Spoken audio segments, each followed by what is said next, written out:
My teacher told me a story one time of a man who was walking with his son in the park.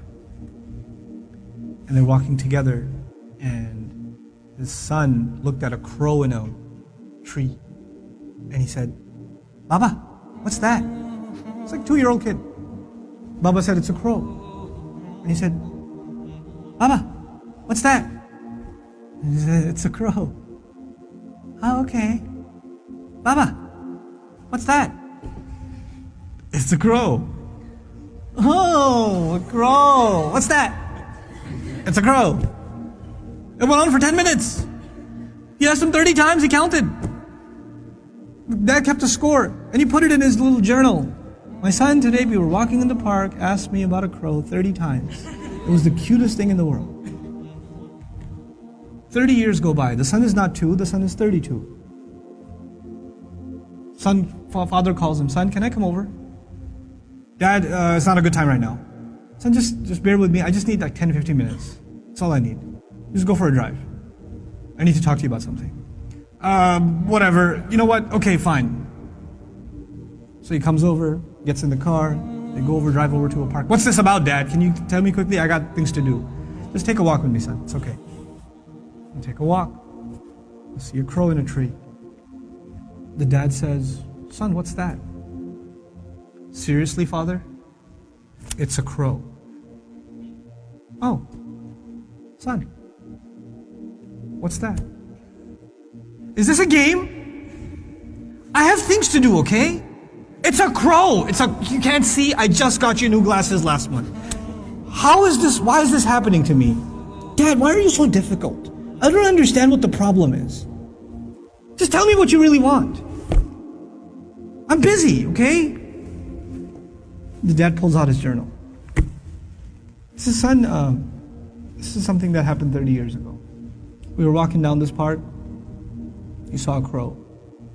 And you asked me 30 times. And I gave you a smile every time. You couldn't handle twice. What are we giving our parents?" I'm not even bringing Allah into the picture. The fact that Allah mentioned Himself and then mentioned His parents is, you think about that. But what have they done for us and what have we done for them? What have we done for them? How many parents leave, like their children are in ICUs, and they stand there and hovering over this little glass box with a baby inside, 24 hours a day, 7 days a week, standing in a hospital, not even sitting down, standing in a hospital. Like feeding off of like vending machines. And that same kid grows up and doesn't have the time to call. That same kid.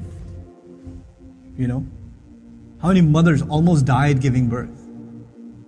Almost died giving birth. And now it's so difficult to respond to her call. Or to just give her just a couple of minutes a day. Just let her feel a little important. You know how unfair that is, that you were the most important thing to them and they are so insignificant to you?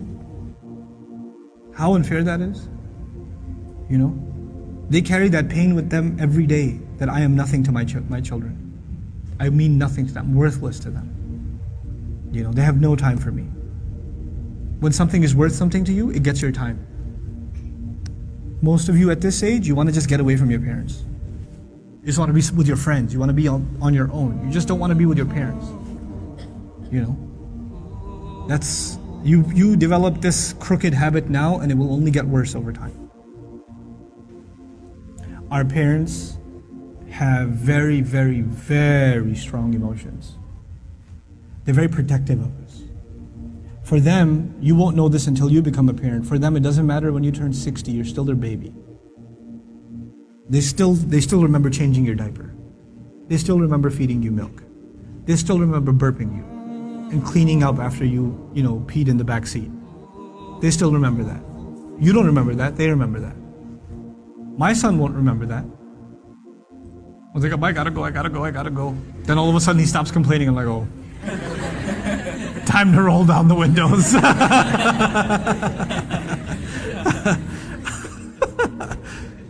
You know. Then he starts talking about what toy are we gonna get for Eid. I'm like, oh, okay.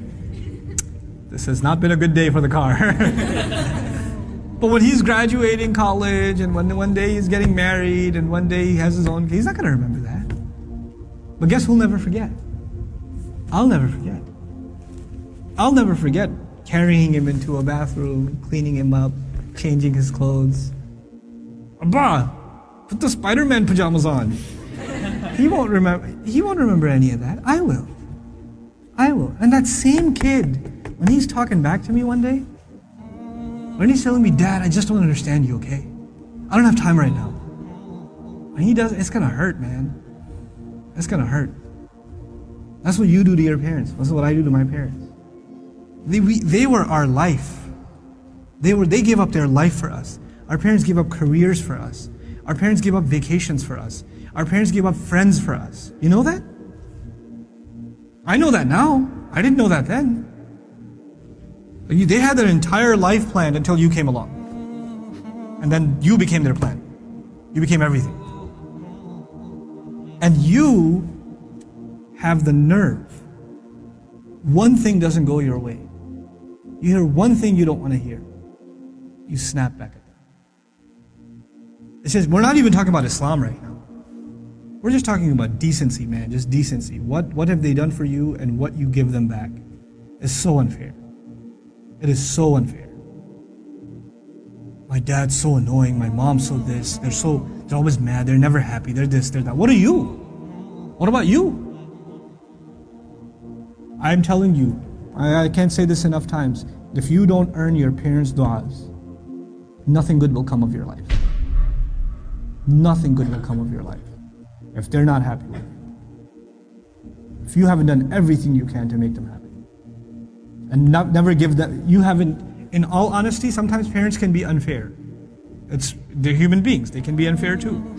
But if you have never, unless you have given them reason to be upset, if you've never given them a reason to be upset, then that's between them and Allah. But if you have given them a reason, and you have to ask yourself, it's bad. It's really, really bad.